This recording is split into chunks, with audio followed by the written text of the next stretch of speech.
How will you prepare for an upcoming program increment planning as a Scrum Master?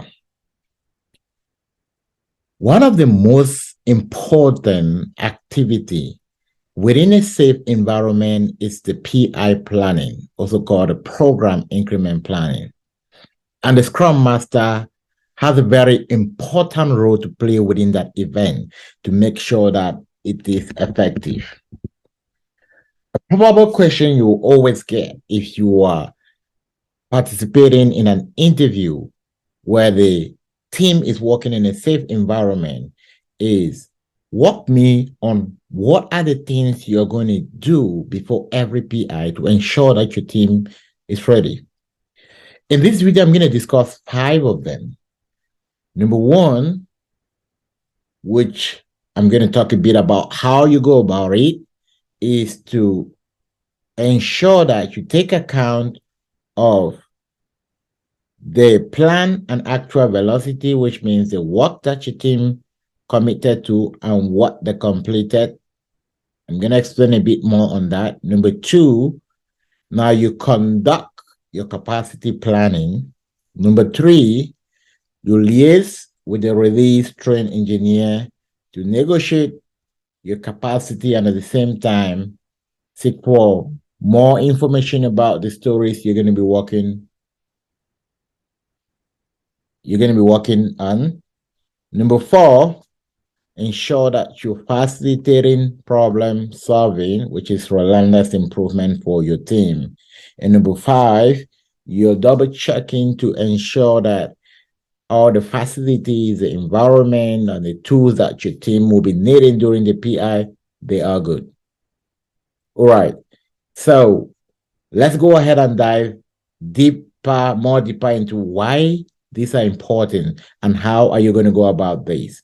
And make sure that you're hitting the like button, subscribe if you're new here, because we're committed to providing information that will definitely help you stay ahead of others in the environment of SAFE. And for those who are looking for SAFE certification, our next certification session is March 17.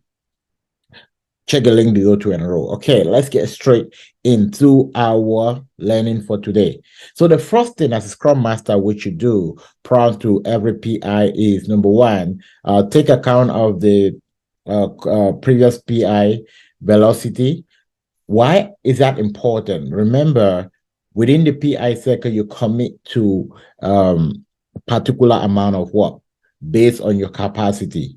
So it might be that you finish everything you commit to, but in a rare environment, most often you will not complete 100%. Right.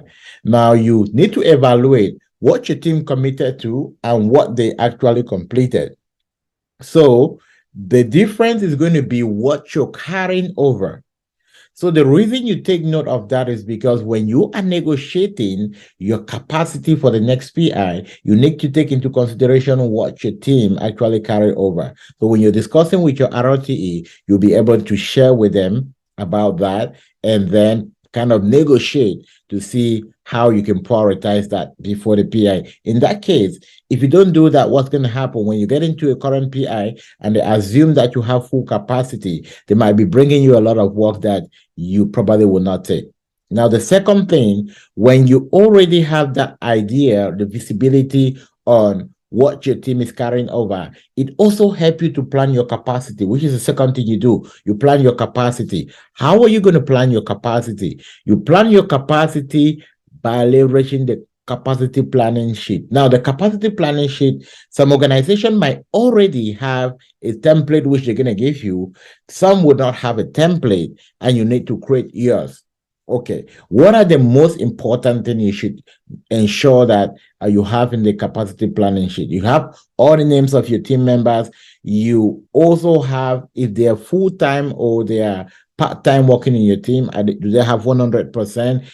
And then you make sure that you take the availability for the entire PI cycle, right? Let's say you're running a 10 iteration PI cycle.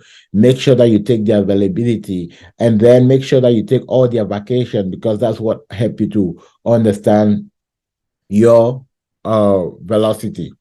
Okay. Now, the question I know you're going to be asking me is that what about our average velocity? Are we not supposed to plan based on our average velocity? In most of the cases, as an ROTE, you are no, I'm talking now from the ROTE perspective. They will still assign work based on your standard velocity, although you might be underperforming. Right. Now, there are opportunities during the PI planning for you to negotiate and trade it off. But the reason, if you're supposed to be delivering 30 and you're only delivering 20 for some reason, the reason I will not come down to 20 is because I will need you to put your team to meet the standard. Okay. So, number three, after you have conducted the capacity planning, you liaise with the ROTE to negotiate velocity. It's very important to reach out to the ROTE prior to the PI planning if your team had like a really huge carryover. Now you probably want to negotiate to see and to get them informed way ahead of time.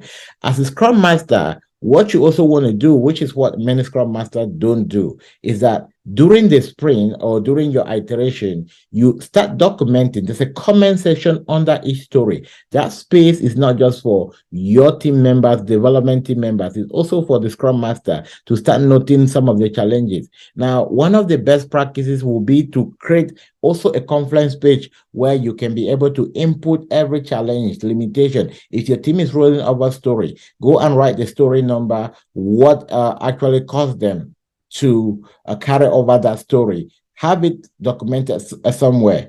In that case, you also start learning more about your team and you can track the consistency of problems that are occurring. And that is how you become a better coach, right? So don't just wait until the last day of the sprint and then you're figuring out, oh, why didn't we complete this? It's a learning process. So if you understand that and you have the reason, you can easily negotiate with management and most especially with ROTE. As a Scrum Master, your contact point is with the ROTE to negotiate most of these availability of capacity, and also have an understanding of what are some of the features we're going to be working on so that you can also have a discussion with your team. Number four, you facilitate problem solving workshop. Now, this is very, very important. Before every PI, make sure you have an evaluation of the entire PI cycle and have a problem solving workshop. Now, this is going to be what you call your overall retrospective for the PI, which is different from the one you would normally do during the iteration. It's different because it's at the end. You're looking at the entire process as a whole, right? At that time, you have all your plan capacity, or your plan versus actual. So your retrospective now based on the entire process. And the reason why this is important is because you want to be able to identify things that can help you improve on the next cycle and make sure that we're considering that during the PI planning. And then last, double check on the PI planning tools. Now, most of the tools and environment are upgrading. And if you're not constantly checking and making sure that right, you're still using the same breakout room, nothing has changed, you might be surprised when you get into the PI and they're like, oh, you know what, this PI, we're not using Teams, we're using our Mirrorbot to, like, okay, I wasn't aware about that. So you get already ahead of time and it's easier for you to understand and prepare way ahead of time. Okay, so those are the things you do prior to every PI as a Scrum Master. Now, let's give now a summary answer for those who have listened up to the end. You are not going to get a long answer like this video, right? So if I were to answer this question in an interview, can you explain to me how you prepare for every PI? I'm going to respond to this like this. Thank you very much for that question.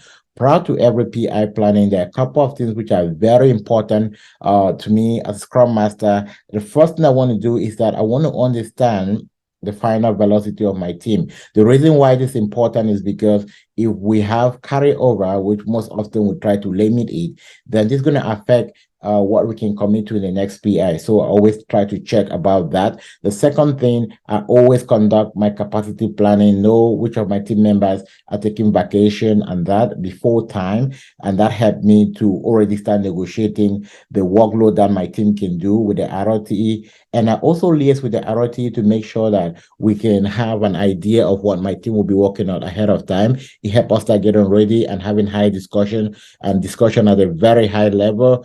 And most importantly, I support my team to facilitate problem solving, to identify if there was anything that held us back during the previous PI session and how can we improve on that. And lastly, I always double check to make sure that I understand the environment, the tools that we're going to be using for the PI. My team understand that. If we have a new team member, also make sure that they're up to date with all of the tools and this is going to help us have an entire PI. All right, that was it for you today. For those who are in the market, you're frustrated, you need coaching, check the link below. We can definitely help you to close that gap in less than no time. What we have done is that we have created a practical environment that helps you to visualize, not just listen, to be part of this and see how some of these demos occur. And that is what many people actually need to close the gap. Okay, I'll see you in my next video.